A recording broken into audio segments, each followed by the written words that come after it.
Okay, we are on to job number 2 for the day, all the way down here in Friendswood, Texas, which I don't normally come this far. I think I tend to price out when I have to charge people a little extra for the travel time to come down here. I don't know who else works down here, but anyway, kind of a fun story. This guy messaged me and said he had quotes, and they were high enough that, that he thought he was going to do it himself, so he went and got a bee suit and a vac box and all this stuff. He's going to do it himself, and then changed his mind.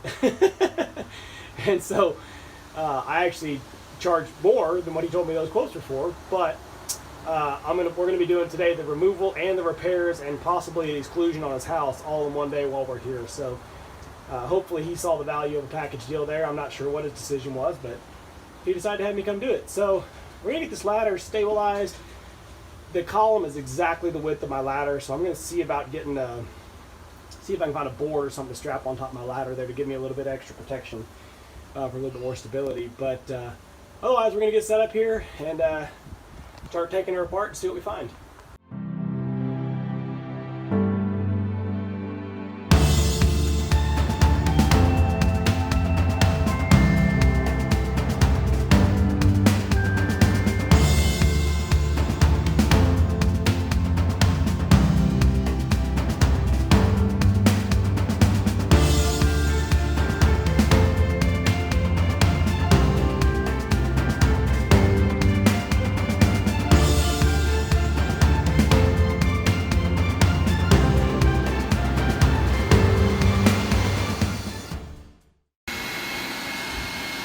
Alright, so I think we've torn down enough brick. I can just look down in here and see the bottoms of the combs. So this one has me whooped, folks. I spent a good hour and a half beating and busting out brick, and unfortunately busted a lot of bricks. I don't really know why. I cut the mortar and did like I always do, but these bricks just crumbled way worse than anything I've ever had before. And we've had these combs falling on us the whole time. I guess they were kind of reinforced to the brickwork. As we've been cutting them down, they've kind of ripped and fell, and a few have gone splat. But anyway, try to pick them up as we go. But like I said, I think we're cut down now. We're down enough that I can see the bottoms of the comb, so I'm going to try to, get a grip on them and be able to cut and pull them up out of the column. So we're going to start pulling out comb and vacuuming bees, looking for that clean. All right, so we're hopped up here now. All the combs are cut out, and I was just going to show you guys something that is, really not funny, but funny. You see this post here in the middle of your brick column. I always explain this to people, just to help them understand what's going to happen. Your brick column is not structural. The post is what actually holds up your front porch, not the bricks. Unless, of course, your post isn't nailed. I'm not kidding. Look at that. The post was never nailed in place. Maybe when the house was built, who knows? It's like, how in the world do contractors, I don't understand how those details get missed, whether on purpose or on accident. It's just, I guess if the front porch roof ever starts to sag, then they'll put weight on it, so hey, problem solved. I did that column, a week or two ago, and on that column the contractor had wedged a stick in the top of the column to hold it in place. You could put some nails and actual fasteners in there, but whatever, just grab a stick. Anyway, so combs are all out. These bees have been clustering up here the whole time. I think it's mostly foragers coming back. We've got bees all over down inside the column, and that's where our brood was mostly at. So I believe Mama's down there somewhere. And there's no weep holes in the bottom of the column, so I would prefer to, try to put a bunch of smoke in the bottom of the column, but there's no weep holes to put the smoke into. Hang on, I'm trying to get my flashlight to work here.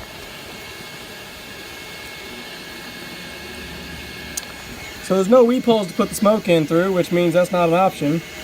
And so instead, we're going to be jetting a little bee quick down here into the column and run them out the top. And as they start running, we'll be keeping a close eye to see if we see Mama run out. Otherwise, I think she'll fly out, and hopefully, ideally, they'll cluster up here with the rest of them, and then I can work through that cluster and find her. But no sign of her yet, other than a awesome brood nest and a whole ton of bees, so I'm pretty sure they're queen right.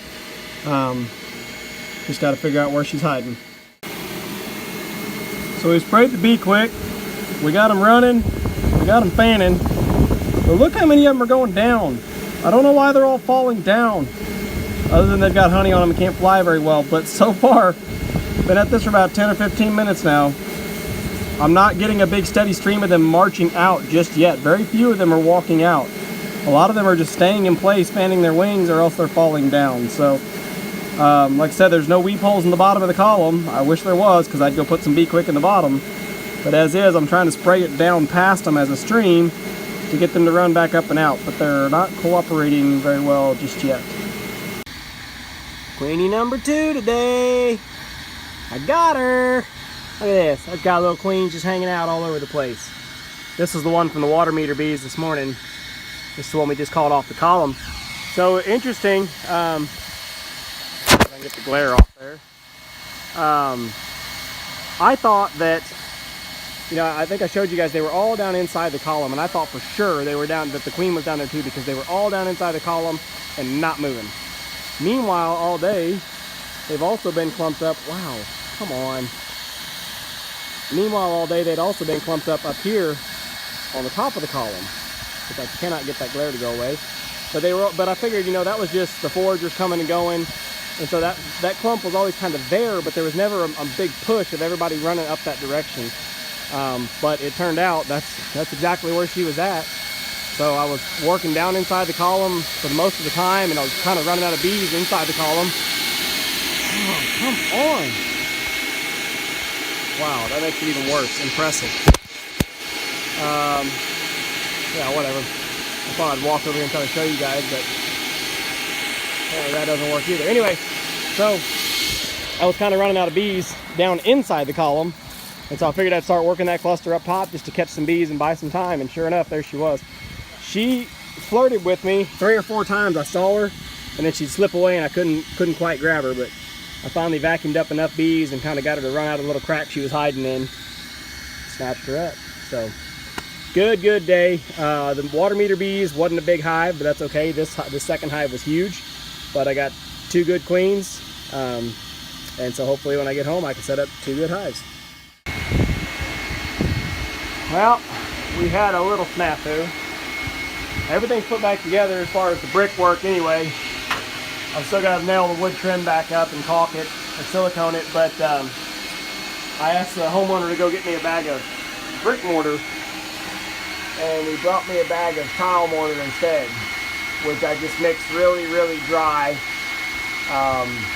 to try to make it stand up, because otherwise it was squishing nasty. So the bricks are level up there right now and they're setting up, but he got me white tile mortar instead of gray brick mortar. So I just did my best to blend it in and do as best I could. Hopefully once it dries it'll darken a little bit, because right now it's pretty obvious. But you gotta get up there with a brush and scrape off the excess once it dries and make it not quite so glaringly obvious. But anyway, I'm gonna get the trim put back on, get all this caulked up, and then I'm gonna go around his house too and do an exclusion on the rest of the house as well. So I'm gonna work on the exclusion now while I get this mortar set up a little bit more. Well, there's your finished product. It looks pretty crappy. I don't like it, but homeowner said he's fine with it. It is what it is. Oh, something funny we realized doing this job. He pointed this out. I didn't even notice it. Top few bricks up there are a different color. This one's had bees too in that other column. I mean, we don't know that for sure, but almost guarantee you that column got bees. They patched it up, managed to exclude them. A couple years later, here they are again. This guy says he's on the house for 3 years, so this is the first one that he's had. And there was nothing in the seller's disclosure, but guarantee that's what it is. So anyway, yeah, we got them all cut out, got the brick restacked, and then while the mortar was curing up a little bit, I went around and did the exclusion, sealed the house up, and then came back and nailed up the rest of the trim there, caulked it in. That is white paintable caulk, so he's going to go through and paint it later. I got everything picked up, cleaned up. A little bit of honey still on the patio there, but got all the mortar mess at least picked up, scraped up, best we could anyway. Only thing more I could do was hit it with a broom, and I don't have one, he didn't have one, so he said he was good with it. Bricks, rubble bricks stacked up nice and neat.